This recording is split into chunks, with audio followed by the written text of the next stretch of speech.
So you are not going to believe what I did. Seriously, this is gonna make your jaw drop. You know how sometimes you just have these moments, these tiny little flashes where you know, deep down, you're about to do something completely wild? Yeah, I had one of those. And it was all about Liam's college applications. My brother Liam. Or, well, he was my brother. Hi, I'm Chloe, I'm 26, and yeah, things got messy. So, okay, rewind a bit. Liam and I, we've always been like oil and water. He was the quiet, smart one. Always reading, always tinkering with something. And me? I was the fun one. The outgoing one. The one who actually had a social life. But in our family, that translated to Liam's the brainiac. And Chloe's, well, she's trying her best. It always felt like that, ever since we were little. He'd bring home straight A's, and I'd get a pat on the head for passing. It grates on you, you know? It really does. Our parents, bless their hearts, they never said it directly, but you could just feel it. Every time Liam got an award or a scholarship, they'd beam. And when I'd mention something about my job, or how I paid my bills on time, it was like, "That's nice, dear." Like, it was the bare minimum. They just always saw him as the golden child, the one who was going to go off and do something important with his life. And me? I was just me. The dumb one, as I so lovingly called myself in my head. Between us, I wanted to scream sometimes. Liam was always so calm about everything, too. Like, unnervingly calm. He never seemed to stress about tests, never seemed to worry about getting into a good school. He just knew he would. And that confidence, that quiet assurance, it just made me seethe. It's not like I'm saying he tries to make me feel bad, but it just always happens. He just exists, and suddenly, I'm feeling inadequate. And it's not fair, right? So, the whole college application season rolled around, and Liam was in full swing. He was applying to all these big, fancy universities. Places I couldn't even dream of getting into, even if I wanted to. Which I didn't, obviously. College wasn't for me. I mean, what's the point of spending all that money when you can just go out and, get a job? But he was obsessed. And our parents were practically walking on air. Every night at dinner it was, "How many applications did you get done today, Liam? Did you hear back from Harvard yet, sweetie? Never. Hey Chloe, how was your day at work? Or, did you make progress on that thing you were talking about?" It was always about him. Always. I remember one time, we were at a family dinner, and my aunt, bless her nosy heart, asked me, "So Chloe, what are your plans for the future? Still just working?" And before I could even open my mouth, my mom jumps in, all smiles. "Oh, Chloe's very good at her job, aren't you, dear? But Liam, he's going to college. He's going to make us so proud." I just sat there, nodding and smiling, but inside, I was a boiling pot. Hello? I'm right here. I'm paying my own rent, I'm holding down a job, I'm an actual adult. But that's never enough. No, I have to be some sort of academic superstar to get a crumb of their approval. The idea, the truly insane idea, popped into my head one gloomy Saturday afternoon. Liam was locked away in his room, probably studying or writing some brilliant essay. I was scrolling on Facebook, seeing all these perfect family photos and graduation announcements, and feeling completely invisible. And then a thought just clicked. Like a sudden, blinding flash. I thought, what if? And then, no, Chloe, that's crazy. But then, is it though? I started thinking about his applications. He was doing them all online, obviously. And he was always so careful, so meticulous. He'd spend hours on each one, triple-checking everything. And he was always on his laptop. So if I could just get to his laptop, what if I could just delete them? I know. It sounds completely bonkers. But honestly, I was feeling so overlooked, so taken for granted. This was my chance to finally get some attention. To show them that I'm not just some dumb background character in their perfect little family drama. I just needed to feel like I mattered. And maybe, just maybe, if he didn't get into those fancy schools, they'd finally see me. Call me petty, call me whatever you want. But it felt right in that moment. The hard part was getting access to his laptop. He always kept it with him, or in his room, locked. He was such a private person. But I knew his habits. He had this thing where he'd go for a run every morning, without fail. Rain or shine, he'd be out there. And he'd always leave his laptop charging on his desk. It was like a little window of opportunity. So I waited. I stayed up late, pretending to watch TV, just waiting for him to go to bed. The next morning, I woke up before anyone else. My heart was pounding, like a drum solo in my chest. I felt like I was in a spy movie, except I was wearing my pajamas. I crept into his room. He was already gone, out on his run. His laptop was right there, on his desk, glowing softly. I knew his password, of course. He used the same stupid password for everything, ever since he was a kid. Our old dog's name, plus his birth year. Pathetic, really? I typed it in, and the screen unlocked. My hands were shaking. I navigated to his browser history, to where he kept all his college application portals open. It was all there. Harvard, Yale, Stanford, all those fancy places. My finger hovered over the delete button. My mind was racing 1,000,000 miles an hour. This is it. This is your chance. Just do it. I clicked. And then I clicked again. And again. I deleted all the drafts, all the saved progress, everything. It was like a digital eraser. Poof. Gone. All those hours of work, all those brilliant essays, all those dreams. Just vanished. And I felt a strange mix of panic and exhilaration. Like I had just pulled off the perfect crime. I carefully closed his laptop, put it back exactly where I found it, and tiptoed out of his room. I practically floated back to my own bed. I was so proud of myself, so giddy. It felt like I had pulled off the heist of the century. I knew he wouldn't suspect a thing. He'd probably just think it was some sort of glitch, or that he hadn't saved properly. He was so trusting, so naive. My inner monologue was all, "See?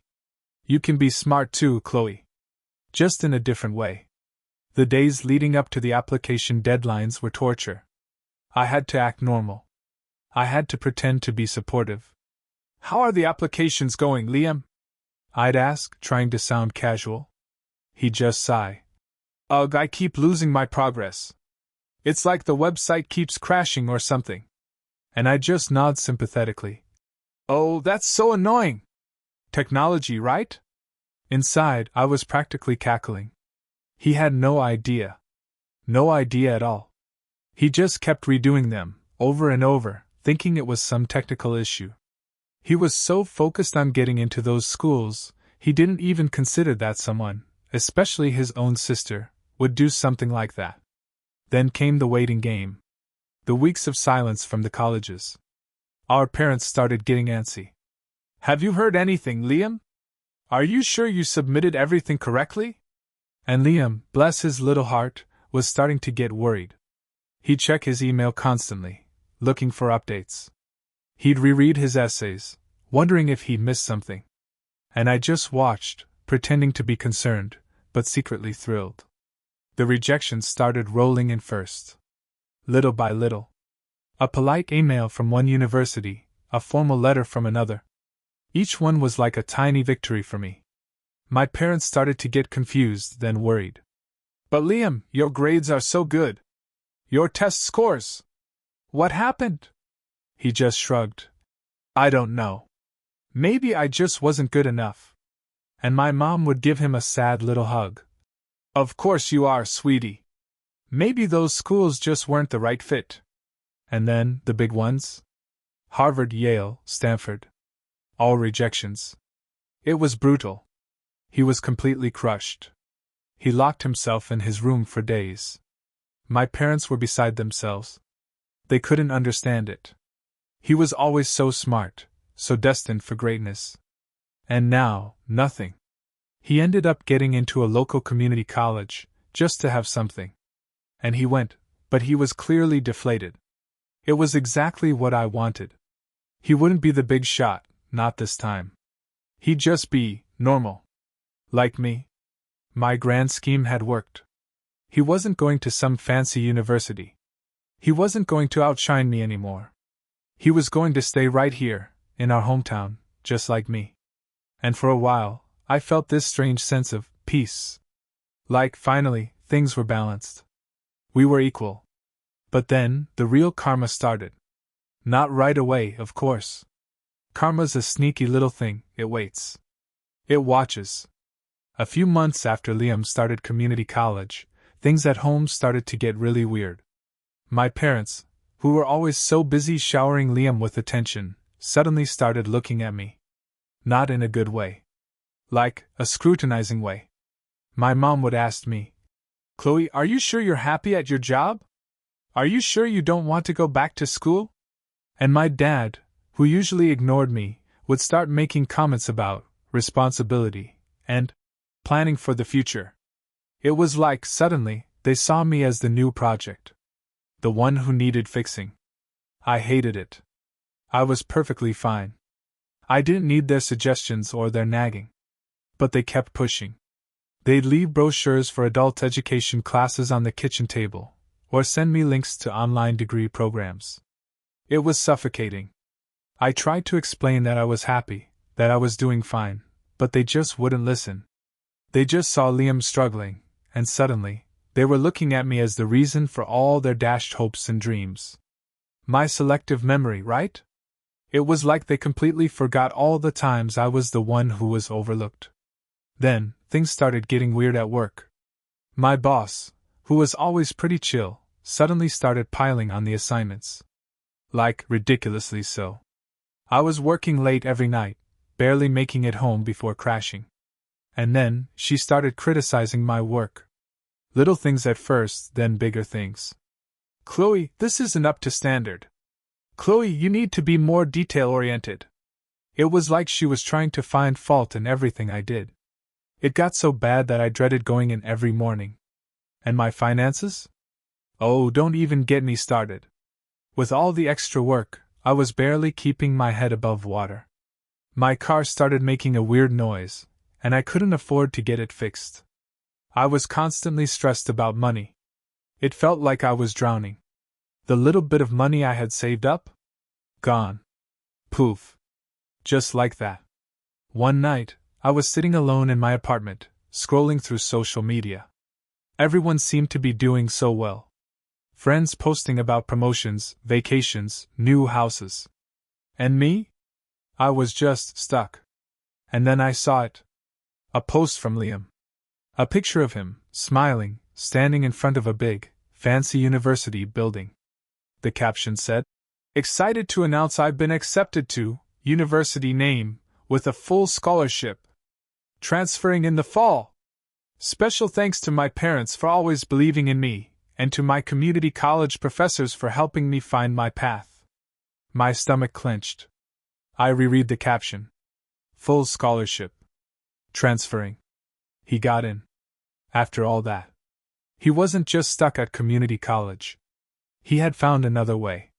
He had worked hard, kept his head down, and he had done it. And he was getting the exact same kind of praise and attention from my parents that he would have gotten before. Only this time, it was even more because he had done it all on his own. My parents were ecstatic. They were beaming. They started telling everyone, posting about it on their own Facebooks, bragging about how resilient and determined Liam was. It was like all their worries had vanished, replaced by pure, unadulterated pride. And I was just there, watching. And the friends I still had, the few who hadn't drifted away, they all started praising Liam too. "Wow, that's amazing! He's so smart!" It was like they had forgotten about me entirely. Or worse, they were silently judging me. I tried to join the conversation, offer a congratulatory remark, but it felt hollow. And they just seemed to nod and move on. Then came the final blow. My job. My boss called me into her office one afternoon, looking grim. "Chloe," she said, her voice flat, "we're going to have to let you go." I was stunned. What? Why? She just looked at me with this distant look in her eyes. It's just not working out. Your performance has been inconsistent. We need someone who can keep up. So, I was out of a job.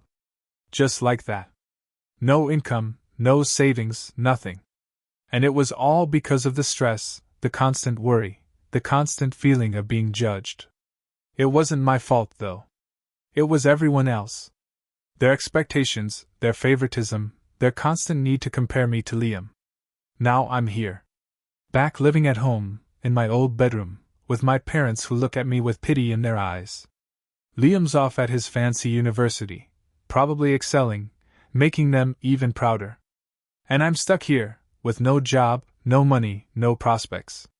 And they're always on my case, asking me what I'm going to do with my life, trying to push me into things I don't want to do. Do I regret what I did? No. Not really. I mean, I regret that it didn't stick. I regret that he still ended up going to a good school. I regret that I'm the one who ended up unemployed and back at square one. It's not fair. I was just trying to, well, I don't know. Make them see me, maybe? And instead I lost everything. It's always me. Always me who gets the short end of the stick. But you know what? I don't care anymore. Let them all think what they want. I did what I had to do. And if they can't see that, then that's their problem, not mine.